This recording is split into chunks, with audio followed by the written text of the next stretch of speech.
greatest of all time series. Okay. Right now, we have it between Nicki Minaj and Lil Kim for best female rapper of all time. I was wondering if on either of them, who would you pick? I plead the fifth Lead the fifth. because honestly, I will say this, like I grew up more on Nicki Minaj than Lil Kim, but Lil Kim is such an influence on um female rappers today. If Lil Kim didn't walk, female rappers couldn't run. It's like Yeah, there's especially like in the 90s, especially 90s and early 2000s, female rappers, and even 80s too, female rappers like they were the gate, like they opened the gates for women to actually be taken seriously in the music industry and for hip hop. So it's like Lil Kim, even Mary J. Blige, Missy Elliott, like those type of, even Lauryn Hill too, because she kind of like was rapping too. So yeah, it's like, those type of women, I can't compare them to the current like Nicki Minaj and I mean you could say Doja Cat, you could say what's like a main, maybe Cardi B, but like you can't really compare them to one another because they're such different points in time and they're such yeah, different style of rappers and they did completely different because Nicki Minaj and herself, like she's one of the queens of rap, but like so is Lil Kim. So there can be more than one queen in a yeah. kingdom, like in multiple kingdoms because they're in different times. So obviously different kingdoms.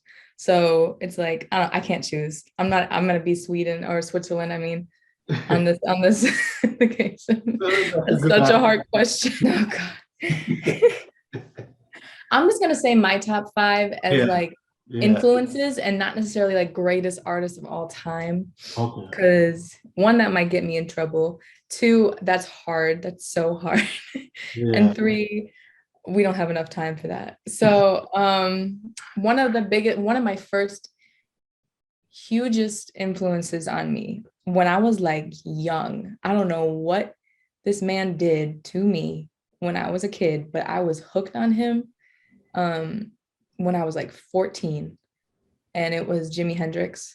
Jimi Hendrix. Okay. Yes. Yeah, Um the reason why is because he at first, like before anything, he is a composer. He creates music with the guitar, and I play acoustic guitar. So I resonated with him. And and just like I'm a kid and I'm just seeing this guy, he's just like killing it on the guitar, like yeah, complete emotion in it, like so much emotion. And I'm just like watching it in awe, like this man is shredding it on the guitar. And I love guitar solos. Like that's one of my favorite things to listen to. So I see this man and I'm just like, oh my God, this is the coolest thing ever. And his voice is very unique. He hated his voice, fun fact. Jimi Hendrix never listened back to his vocals because he hated his vocals. But his vocals are so freaking cool. So it's yeah, like sometimes artists are their worst critics. I know I am. I'm so yeah. hard on myself. That's what happens. Yeah, But so on top of that, and on top of him just being a very like peaceful soul, like he never like had those videos, that artists have where they're like attacking people or they're like losing their minds, or like yeah, they're getting really really angry. He always kept his cool. Maybe he was high, I don't know, but you never know. But and he always just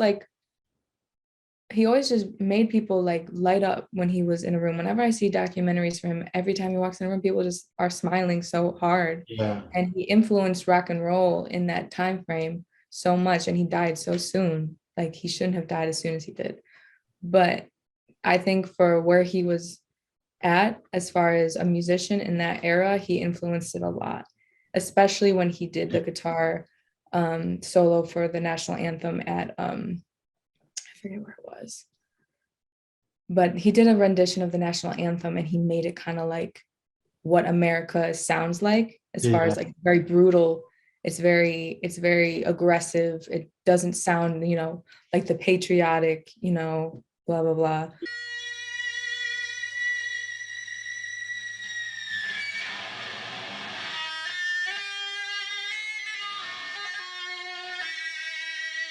yeah. Um and he made it real. And like when I listened to that, I was like, yeah, he definitely did what he was supposed to do. So that's number one. And then number two would be Janae Aiko, because I already explained.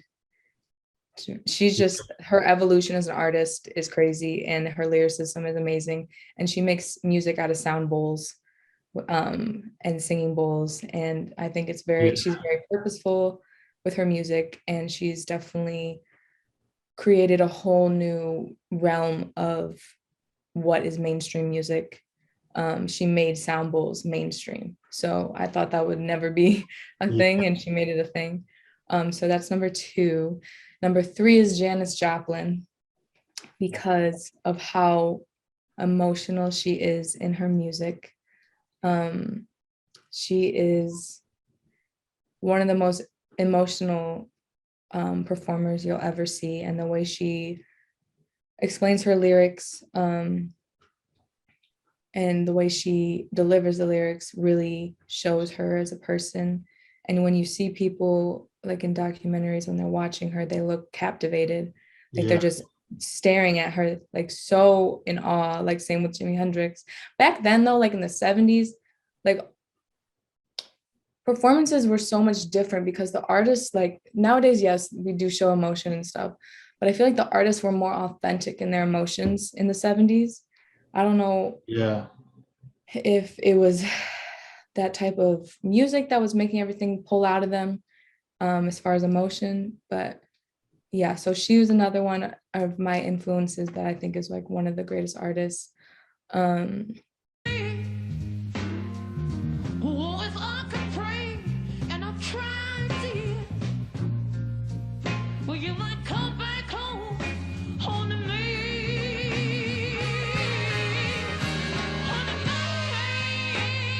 me, baby. Obviously, Aretha Franklin. Obviously, Oh yeah. cannot have a top five without Aretha. She completely defined R&B, soul, even rock. Like Yeah. she defined a whole movement of sound, and she was Motown for so long. Yeah. Um, and she brought so many artists like up. She brought so many people to light. She brought people with her. She even like now she has like she left behind a whole family of people that are creatives and that are, maintaining her vision and everything like that. So she left a legacy for sure, and she was so talented, and she didn't care who judged her about like what she looked like and how she sounded. She just did what she was born to do, and I commend that so much, and I think she is the most beautiful singer ever. Ain't no way. Ain't no way. I really wasn't satisfied with it. Overall, I think it came out very good.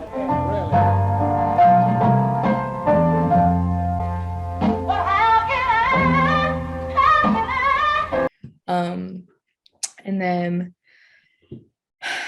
number five. This is a hard one because I have so many in my head. I'm trying to think. You're sure you're very knowledgeable. I am. I know a lot of it. I was Your blessed that answers I is have parents. Oh, I have it. Prince. Prince. And before anyone ever comes for me, I didn't say Michael Jackson because it's not, you don't need to speak because we already know. But Prince, because he created a whole new look for what a male could be in the mainstream. Like he didn't look like the normal like guitar having like a pop R&B type of dude. Like Yeah. usually those dudes, they have on suit coats, they have like, their hair all put together and stuff like that. They have very masculine qualities to them, and Yeah. like he made it more feminine. So, and he also shredded it as well on the guitar. And obsessed with purple. I love purple. Yeah. So, and also his imagery and his lyrics are beautiful. Like if you listen to his songs and just like try to unpack it, you can tell he is a poet because he is so deep with it. And I think he definitely defined a whole new sound as well. And without him, a lot of different R&B artists wouldn't have the confidence to be more feminine, wouldn't have the confidence to, especially The Weeknd. The Weeknd wouldn't have the confidence to do the different like sounds that he has and the different looks that he has and all that, to be more, you know, creative as an artist. And so I think Prince really opened that gateway for the artist to be more creative in switching like the gender norms, and also switching like into a more creative and abstract outlook on making music, I guess you could say. So those are my top 5. Yeah, that was really in-depth and good answers. Yeah, I'm sorry. I'm not a surface level person. Really good. That was really good answers. Thank you. I mean, you can find me on all social media, Rose Thornberry. There's no other artist named Rose Thornberry, so if you see Rose Thornberry, it's probably me. Yeah. And that's on all